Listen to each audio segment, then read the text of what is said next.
Hello, everyone, and welcome to Southeast Iowa Union Prep Sports Plus, your show where you can just go, let the troubles of the world pass you by. I'm actually in a very relaxed setting because I see there's flowers behind me today. There's a head massager. I'll tell you what, what really relaxes me even more than a head massager? Going to Fairway food stores. And me and Hunter, we spend all our time that we're not doing Prep Sports Plus or at the games, just hanging out at Fairway. It's the place to be. They're our title sponsor. They power us again. I got Hunter with me. How's it going, Hunter?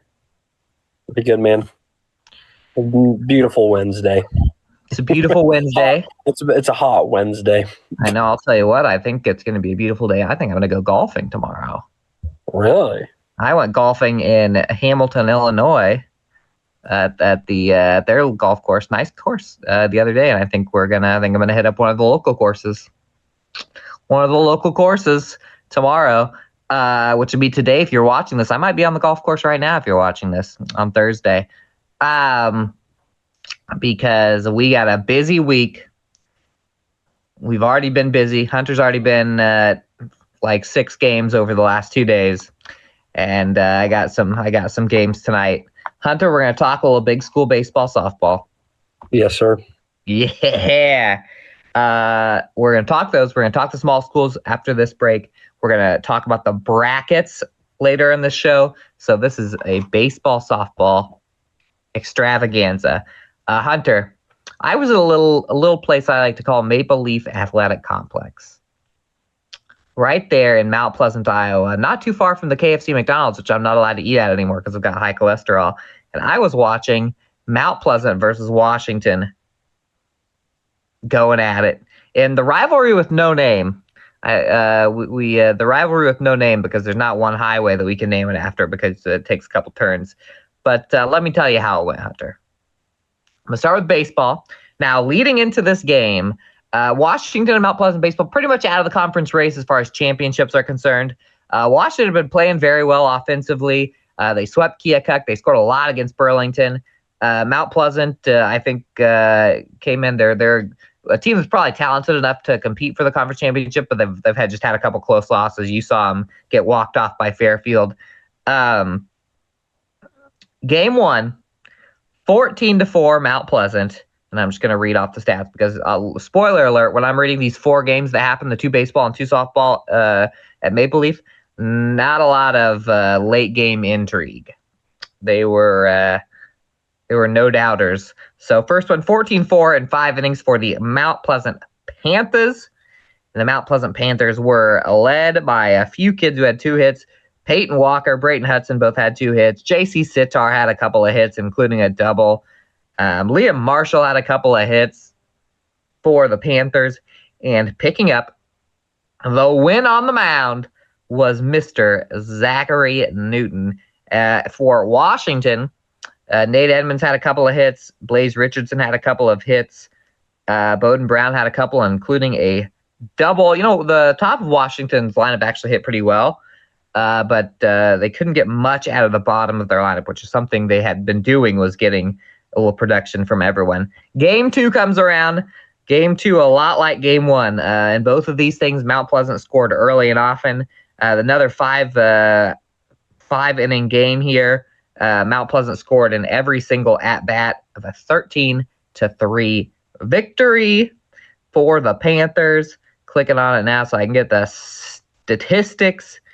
And let me tell you what, hitting for the Panthers, they don't have all the stats in right now on BAM, but I can tell you that J.C. Sitar with 3 more RBIs here in the player interview of the day for the Panthers. Grayson Lowry, great stuff on the mound. Threw exactly 65 pitches, almost got a complete game out of it, but they pulled him after 65.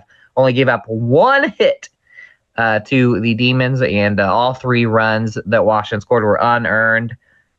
Easton Rugg had the only hit for Washington. I'm surprised that Mount Pleasant's hitting stats aren't in it right here. I think they just might be bugging out on me. But 14-4 Mount Pleasant, 13-3 Mount Pleasant.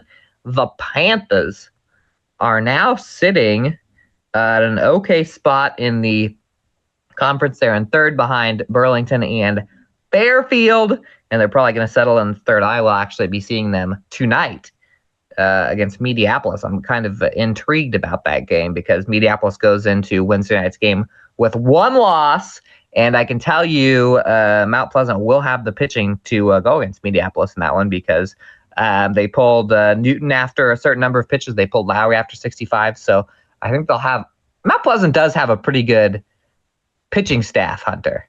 Yeah. They don't – there's not one guy that I would say is your superstar pitcher. I'd say they probably consider Newton to be the ace. But all of the guys that they never throw a guy where he's just going to get like slugged on. Right. So as long as they have they never in really a problem with that. I think for both Washington and Mount Pleasant, the defense has been a little bit of a problem this year. Had a little bit of that game. And I'll tell you a team that has had not very many problems this year, especially lately, Hunter. The Washington Demon softball team beats Mount Pleasant 19-5 and 8-0. This 19-5 game, Washington sent, Hunter, 18 batters to the plate in the first inning. Honestly, besides that first inning, Mount Pleasant's defense didn't have too many rough outings, but it's hard to say beside that first inning when you have 18 batters, Hunter, go to the plate. Yeah. Olivia Anderson, 4 for 4. Perfect day for her, perfect game for her. Colby Bryant, Colby Griner, 2 for 4 with a triple and a double. Leighton Salazar and Ella Griner had 3 hits each. Leighton Salazar with 2 RBIs. Olivia Anderson with 2 RBIs. Mackenzie Messer has a big one, a triple, 3 hits, 1 triple, 4 RBIs. Also at the bottom of that lineup, Natalie Hartman, Reagan Miller, both 2 RBIs. Pretty good when your 7, 8, 9 hitter collect 8 RBIs combined, Hunter. You're probably not going to lose when that happens. No. And Colby Griner was the starter in that, but Hallie Cutterback came in and pitched a perfect 2 innings after that. So they were able to throw all 3 of their star pitchers in this one. For Mount Pleasant, the only 2-hit game went to Jolyn Martin. Sage Burchett did have a double in that one. And then game 2 rolls around. You got Bella Salazar on for Washington. I'll tell you what, Mount Pleasant actually did get base runners. I think they had runners on the corners that they stranded, and then they stranded the bases loaded. So they did have a couple times where they challenged her, but could not get a run across against Bella Salazar. In a much more low-scoring game, the Demons take it. Colby Griner continued to dominate, 4 for 4, a double, a home run, launched one to left center. I had a good view of that one. And she was their only 2-hit getter. Ella Griner had a double as well. That was their only other extra base hit. And for Mount Pleasant, Shaylee Cook had 2 hits, 2 doubles for the Panthers. And she was the only kid that had multiple hits in that one. So she pitched a pretty good game. Shaylee actually was on the mound for that, or in the circle for the first inning of game 1, and ended up she got pulled, and then Jolyn Martin pitched the rest of game 1, and so then they just went right back to Shaylee Cook in game 2, and she had a much better game 2, but not good enough to beat the Demons. Demons ranked number 11. We're going to talk about brackets on the C block, but we don't know the 3A. We don't know the softball ones yet, but I think 1 to 2 days until those come out. Washington is right on the bubble, and they play Central Lee tonight, but last night, if you're watching this on Thursday, up in Iowa City. So big game there to see how these brackets are going to come out. And that's it, Hunter. 4 games, 4 blowouts, 4 mercy rules. I still didn't get home until like 10:45. Yeah, there's been some good games, which is kind of the same. Well, actually, for Fairfield, they're both, which I'm going to talk about. They're both, sitting in a solid second place in their softball and baseball divisions in the league, I guess, right now. So I can get into that. starting off with some Fairfield baseball, who, outside of Burlington, who hasn't lost, is not probably, I will go out on a limb and say is the hottest team in the league right now. They continue a strong run in the SEC play. Picked up an 11-0 victory over Fort Madison on Monday night, and a gritty down to the wire 5-4 victory in Game 2. 15-17, the Trojans are now 9-2 in the SEC. Those two losses, obviously, from Burlington, who is the unbeaten top seed right now. Yep. But the opener was all Fairfield from the start. Cruised to a shutout victory in 4.5 innings. They scored in 4 consecutive innings there while keeping the Bloodhounds off the board. Archer Cruder and Aiden Westerkamp got things going in the first inning. Each had RBIs to bring home Dane Burkhart, Luke Conzel.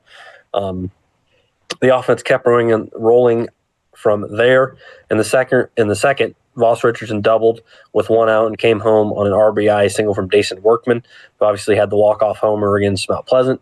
RBIs by Westerkamp and Richardson in the third pushed the lead to 5-0, and Fort Madison never could mount a response.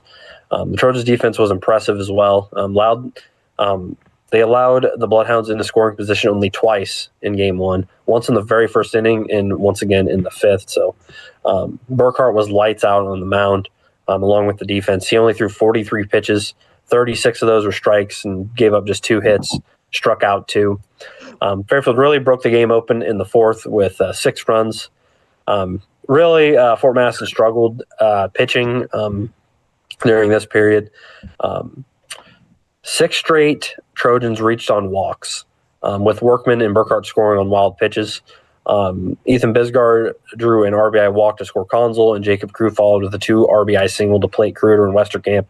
And then Richardson capped off the scoring during that spurt with an RBI ground out that brought home Bisgard, sealing that 11-0 win. So Game 2, much tighter affair. Fort Madison struck first, took a 1-0 lead in the top half of the first after stealing home. Fairfield answers back quickly, though. 2 outs in the bottom half of the inning. Westerkamp rips a 2 RBI double to left to bring home Workman and Conzel. Fairfield added to its lead in the second as Chase Countryman singled in Crew to make it 3-1. And then after a quiet third inning, Fort Madison rallied in the fourth. An error and a pair of base hits loaded the bases with 1 out, and the Bloodhounds capitalized. They got RBI singles from Hunter Cook and Mike Faust, along with a run scored on a Fairfield error. And that put Fort Madison ahead 4-3. But here comes Fairfield once again, never back down. Bisgard reached third after 2 stolen bases, and Workman knocks him in with a clutch RBI single to tie the game at 4-4. And then obviously went to extra innings in this one, so deadlock through the 6th and 7th. Heading into the 8th, Richardson lead off in the bottom of the 8th he led off the bottom of the 8th with a double. So right there, no outs, runner in scoring position. We know how Fairfield can be at the plate, and with how they had been, it was kind of inevitable. After a walk and a single loaded the bases, Luke Conzel steps up, and Fort Madison's pitching falters once again. Conzel is walked, and Fairfield walks it off with a walk-off walk. I love saying that. Another one. Yeah. Fairfield with another walk-off, this time via walk. And the Trojans, sitting pretty firm in second place right now. Obviously, really looking forward to when they face off with Burlington again. Yeah, I'll tell you what, the standings. So Fairfield has 3 games, 1 against Washington at senior night on tonight, if you're watching this on Thursday night. And then I believe they play Keokuk on Monday, 2 games. If they can run through those games, Burlington does have a doubleheader against Mount Pleasant coming up on Monday. Next Monday. So it is not impossible to think that Burlington could at least drop 1 game, that maybe Fairfield can scoot up to be 1 game away from Burlington before their last showdown. Would be very intriguing if Burlington could find a way to drop 2 of the next 3. I think they have, I don't know let's see who they're playing tomorrow night. Mount Pleasant's playing Keokuk, so Burlington's playing Fort Madison tomorrow night. So you never know. Fairfield's not out of this conference championship despite getting swept by Burlington earlier in this year. Yeah, and those games were insanely close both times. So yeah. Fairfield's a lot of close games. Not a lot of times you get. You've been to 2 walk-offs in Fairfield. I've been to a walk-off in Fairfield because they walked off Washington. They walked off Mount Pleasant, and now they've walked off Fort Madison. Three walk-off winners in the SEC. Yep. All in, a couple in very different ways. And then how did the red-hot Fairfield softball team do? And I'll let you throw in their game against Cardinal last night. You were at, too. Yeah, Fairfield taking on Fort Madison. Obviously, Fairfield, we talked about them and Burlington kind of being obviously right in the running for second place last week. Fort Madison kind of in the mix there. But a couple statements made for the Fairfield softball team on Monday night. 8-0 victory and 12-4 victory where Fort Madison take a firm hold of second. Or a two-game lead on Burlington for second, I guess, in the conference standings. And then they also picked up a 9-1 win over a Cardinal on Tuesday night. But against Fort Madison, it was all Trojans in game one. They rattled off 5 runs between the first 2 innings and really never looked back as the Bloodhounds were held without a run thanks to some stellar pitching from Leah Helmick. Threw a 5-inning no-hitter, all while striking out 9 through that span. Fairfield went scoreless through the 3rd and 4th innings, but capped off game 1 with 3 runs in the bottom half of the 5th to win it. Helmick was also pretty outstanding at the plate. Tallied 3 hits with 4 RBIs in that game 1 victory. Vanessa Kessel, Maddie Martin, Emma Scepter, and Olivia Hollander each had 2 hits. Faith Jones and Lily Bergeron both ended with 1 RBI as well. Game 2 was more of the same as Fairfield racked up those runs through 3 innings. Much like the first bout, the Trojans plated 10 runs in the first 3 innings. Heading into the 4th, they led 10-1, and Fort Madison never had an answer. The Bloodhounds outscored the Trojans 3-2 the rest of the way, but deficit was far too great by that point. Bergeron and Jones each had 3 hits for Fairfield. Jones ended with 4 RBIs to lead the team. Hollander, Helmick, and Lainey Norris each had 2 hits. Helmick finished with a home run and 2 RBIs. Hollander and Norris each had 1 RBI. Haley Eklund had a hit and 3 RBIs as well. And then last night, just running through, I guess I should mention, Norris also pitched 5 innings in the second win against Fort Madison, gave up just 4 runs, 4 earned with 1 strikeout. Against Cardinal, all Trojans once again. The Trojans held a 3-1 lead after the 3rd inning. It was kind of close up until that point, but it never got any closer as Fairfield kind of just expanded its lead the rest of the way. They went on to score 2 runs in the 4th and 4 runs in the 4th inning for the 8-run win there. So a trio of big wins there for Fairfield in this game, in the Cardinal game. They were led, Lily Bergeron, Lainey Norris, Leah Helmick, and Maddie Martin all had 2 hits. Lily Bergeron kind of highlighted the night with a home run, 3 RBIs. Lainey Norris, 2 RBIs. Emma Scepter and Helmick each 1 RBI as well. Pitching-wise, let's see here. Freshman Aubrey Ryan gets the start. Pretty valiant effort for her. Allowed just 3 hits in 5 innings pitched, 1 run, 1 walk. But Fairfield's defense was pretty stellar last night. For Cardinal, ended with a tough night for them at the plate, just 4 hits. We know they're a tough team, though. Autumn, let's see. Sir, how do you say her name? Oh, sorry. Sir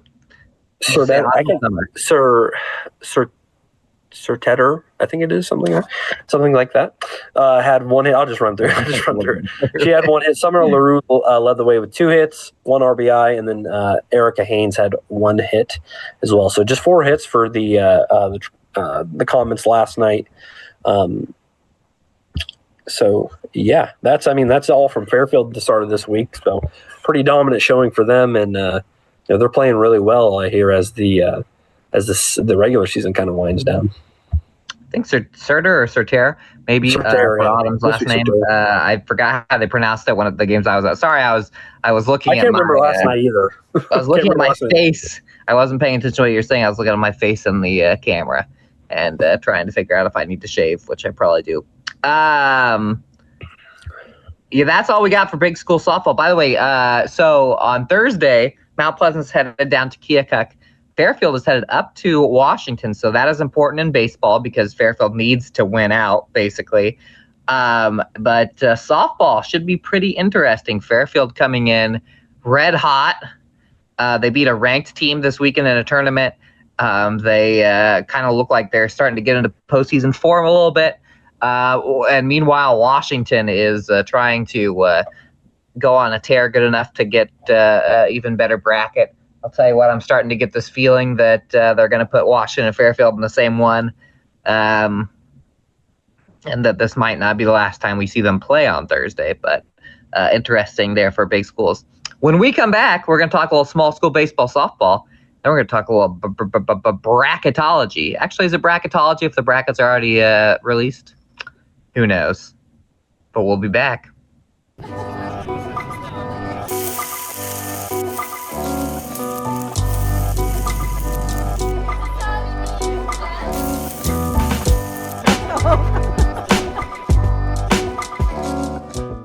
Introducing Hy-Vee Market Grill, where every meal is a delight. Start your day with our mouthwatering breakfast options and savor flavorful lunches with friends and family. Cap off your day with our delectable dinners. Hy-Vee Market Grill, where every moment is delicious. The Connie and Amanda team is dedicated to giving back to our community by actively engaging with our clients, businesses, and the public. When it comes to helping you find your next home, investment, or commercial space, the Connie and Amanda team is here for you.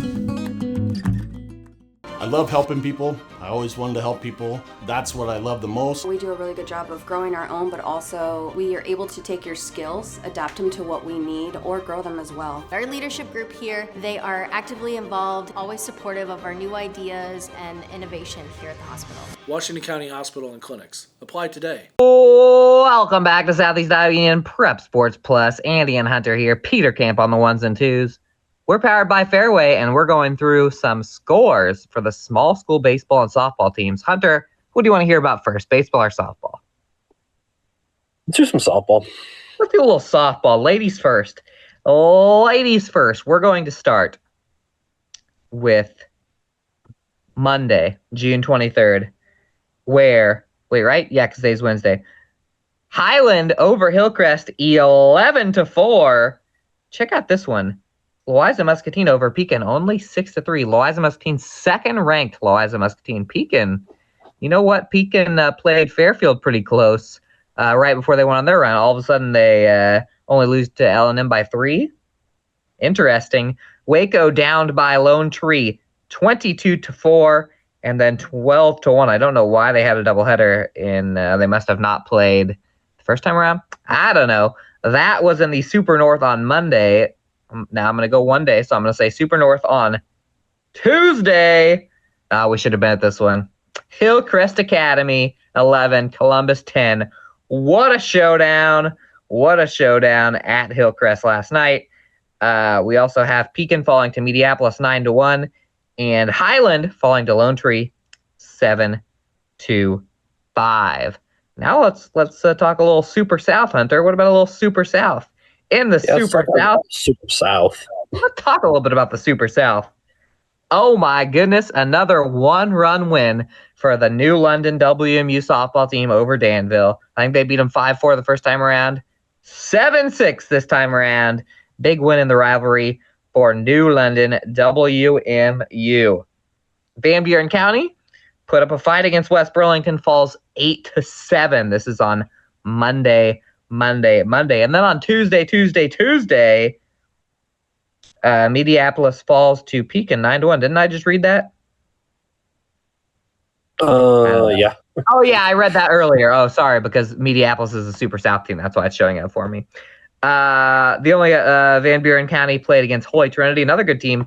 Holy Trinity beats Van Buren County 4-3, Hunter, in the Super South. Now, why don't we go look at some South Central Conference action? The Cardinal Comets, we don't have to talk about what they did Tuesday because you already did. And I'm going to see them tonight in Mount Pleasant. They fall to Sheraton 9-3 in SCC play on Monday.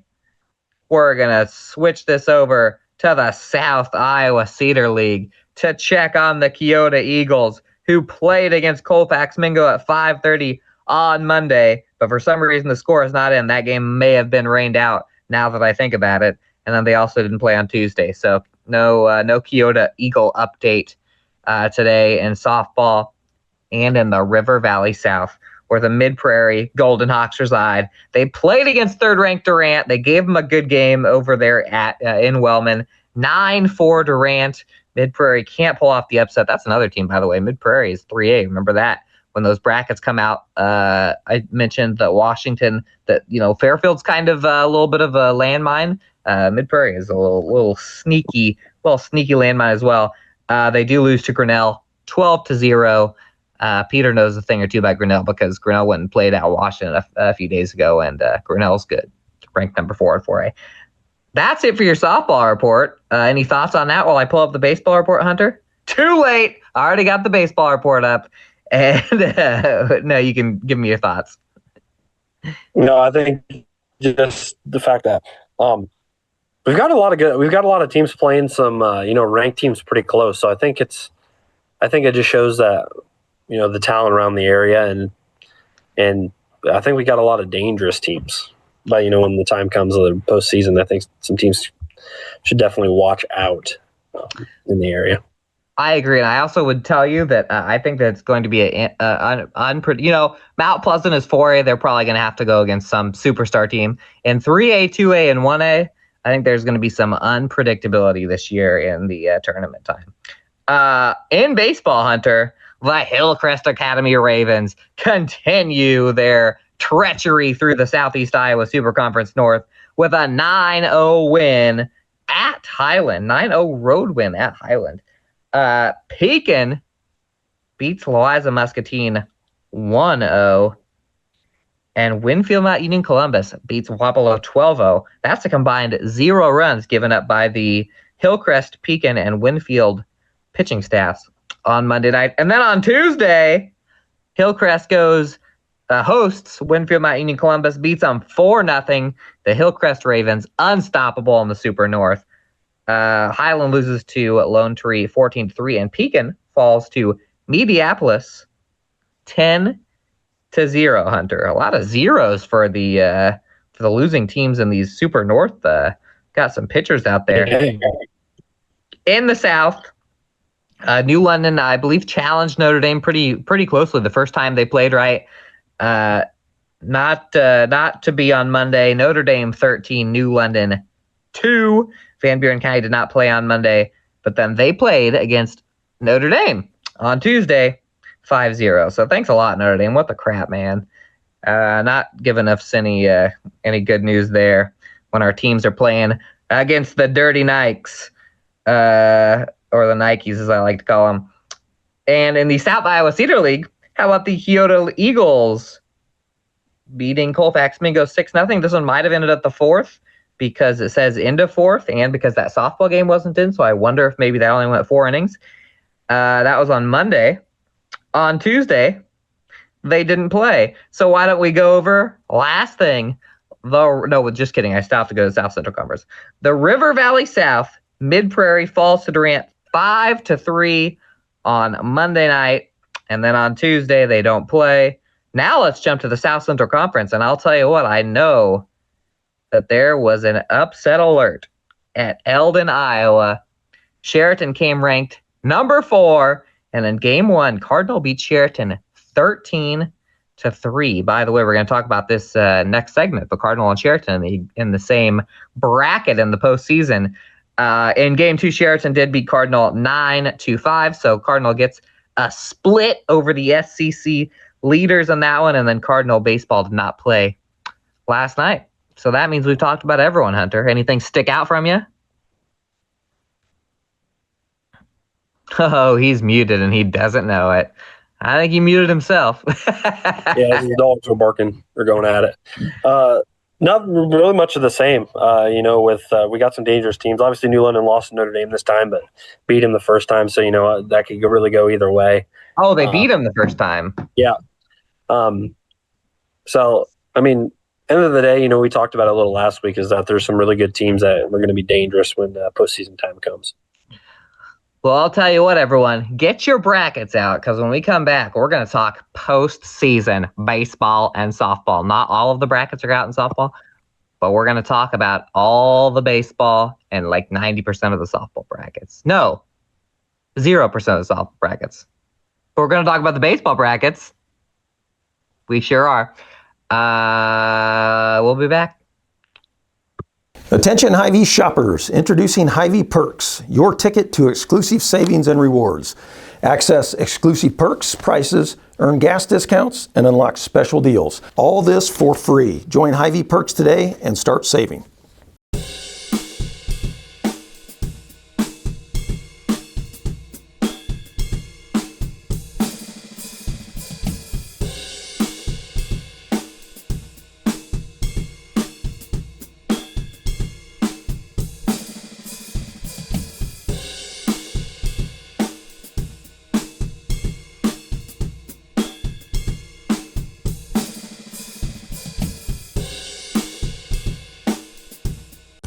At Seafirst Credit Union, we're all about making connections, like how we connect you with a flexible financing you need to install that all-season room or remodel your kitchen with a home equity line of credit.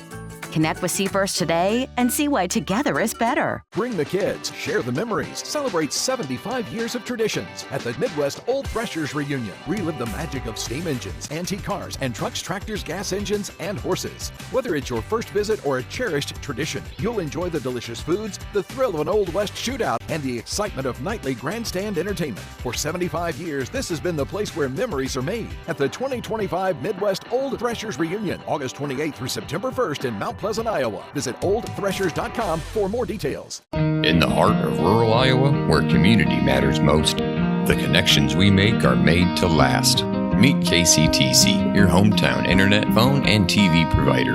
At KCTC, we're not just about technology, we're about people.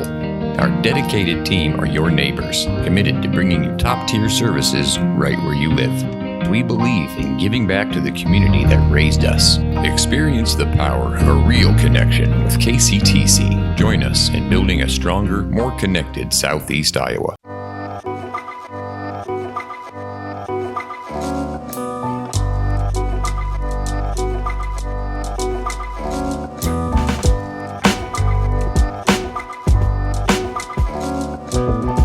Well, hello there. We're back. Southeast Iowa Union Prep Sports plus Hunter and Andy and Hunter, Peter on the ones and twos.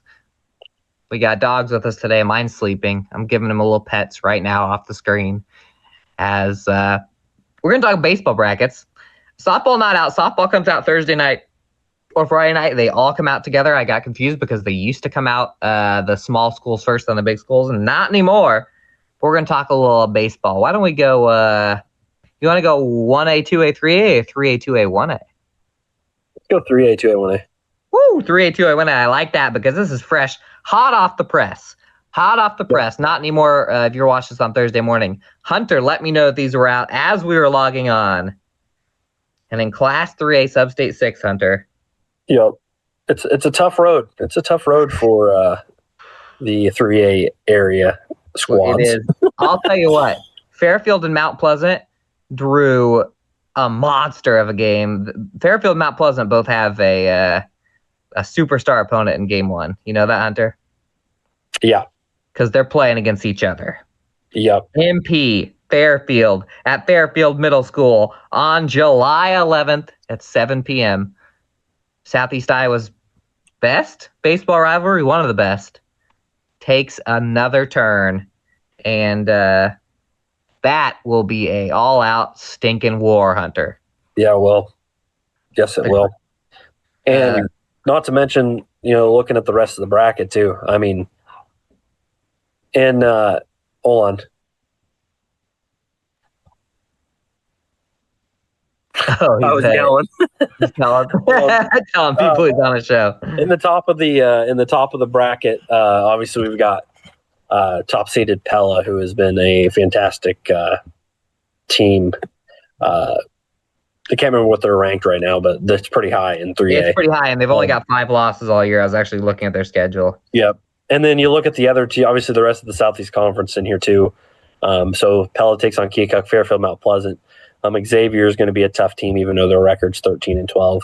I'm taking on Fort Madison, and then Clear Creek Amana facing off with Newton in the bottom game of that bracket. But Clear Creek Amana, obviously, a team that Mount Pleasant's familiar with.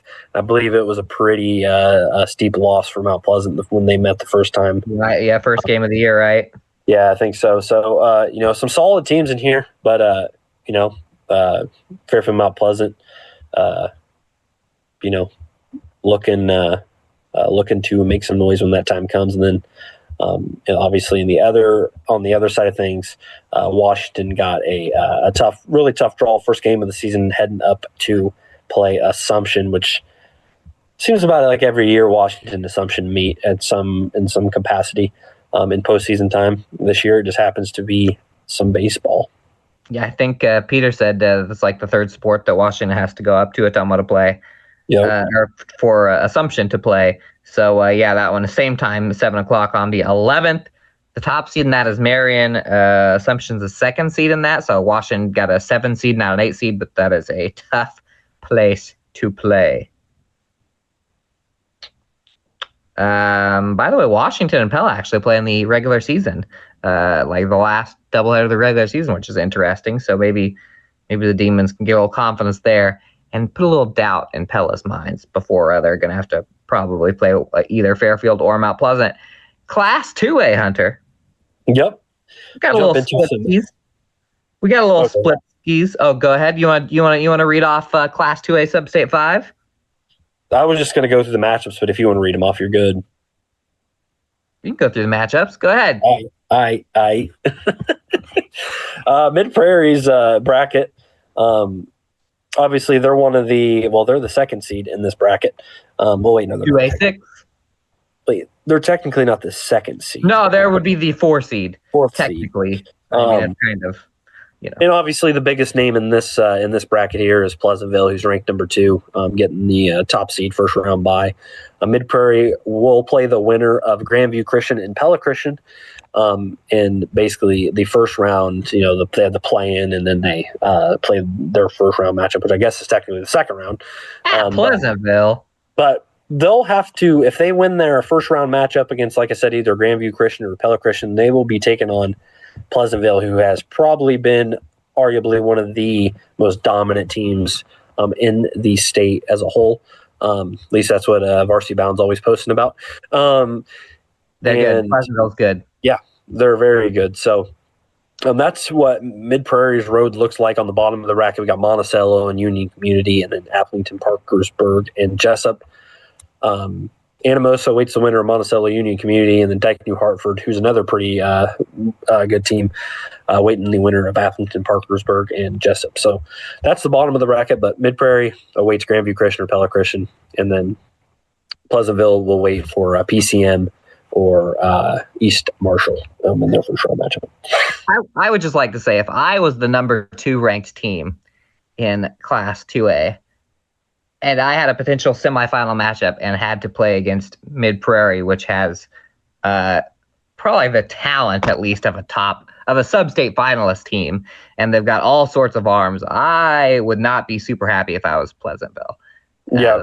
Against Mid-Prairie. Mid-Prairie is a real contender. That is a heavyweight fight in the semifinals. I think Pleasantville probably wasn't very happy when they saw that. Exactly. Jumping over to the other 2A brackets, I've got a couple teams in this 2A Sub-State 5. Winfield Mount Union will take on Wilton first round. They will play centrally. Should they win that matchup, Winfield Mount Union will. And then actually gets a first round bye. We'll await the winner of Davis County and Eddyville, Blakesburg, Fremont in that one. Should they win that, Interstate 35 will await the winner of Albia and Central Decatur. So Cardinal will play one of those 3 teams. And then should Winfield Mount Union beat Central Lee, they will await the winner of either Sheraton and whoever, either West Burlington or Louisa Muscatine, and obviously Sheraton. Very, very, very tough team there as Andy's alma mater awaits the winner in that first round matchup. So I'll tell you why they're tough, Hunter. It's because they've got someone from my era as their head coach. Kid that I played baseball. Right? Shout out. They're pretty solid. Yeah, by the way, Winfield Mount Union Columbus, I saw that if they win, their second round game is actually in Sheraton. So that is quite the quite the. So as you see, I'm going into a different room because my family's home. That is quite the trek. Yeah, that's quite the trek. From Winfield to Sheraton is quite the trek. From Columbus to Sheraton, even more so. Yep. Should we jump into some 1A? Let's do it. 1A, obviously, Sub-State 5, where not the majority, literally all our teams are located. So we'll just run through this quick. Obviously, Sigourney is the number 1 seed. Obviously, the Savages ranked, I think they're number 2 still in Class 1A, 2 or 3 maybe. They'll await the winner of Montezuma Lone Tree. Kicking off the first of our teams, we've got Highland taking on English Valleys. They will play one of those teams. 2 teams will play the winner of Hillcrest Academy and HLV. And then we've got Moravia taking on Danville. We'll play the winner of Van Buren County and Pekin.